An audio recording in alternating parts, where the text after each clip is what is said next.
diperiksa terlebih dahulu atau bisa belakangan? Tidak harus, Yang Mulia. Tidak harus. Sidang pra-peradilan Pegi, saksi ahli Polda Jabar, tersangka ditetapkan tidak harus diperiksa dulu.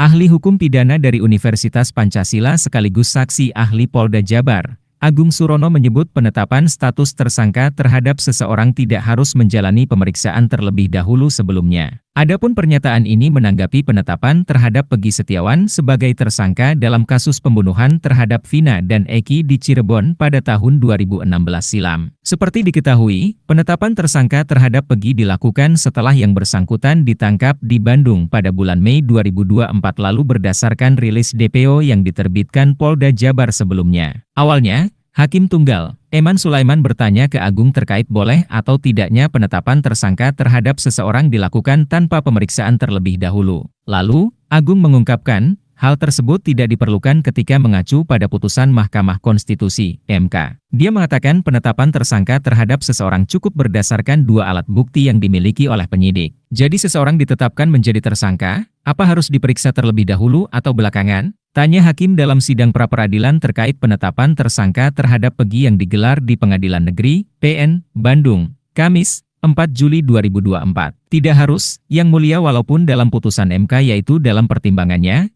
ada pemeriksaan terlebih dahulu, tapi itu tidak mengharuskan. Jadi dasar untuk menetapkan seseorang menjadi tersangka itu adalah hanya berdasarkan dua alat bukti, jelas Agung. Lalu, Hakim bertanya terkait syarat penetapan terhadap seseorang masuk dalam daftar pencarian orang, DPO. Agung mengatakan, penetapan DPO terhadap seseorang dapat dilakukan berdasarkan putusan dari pengadilan yang berkekuatan hukum tetap atau inkrah. Syarat untuk ditetapkan menjadi DPO itu bagaimana? Tanya Hakim. Syarat untuk ditetapkan menjadi DPO dalam prosesnya, contoh dalam putusan pengadilan menyebut bahwa seseorang itu menjadi DPO. Biasanya secara eksplisit itu dicantumkan, maka itu bisa saja dijadikan sebagai dasar menentukan hal tersebut, jawab Agung. Download Tribun X sekarang, menghadirkan lokal menjadi Indonesia.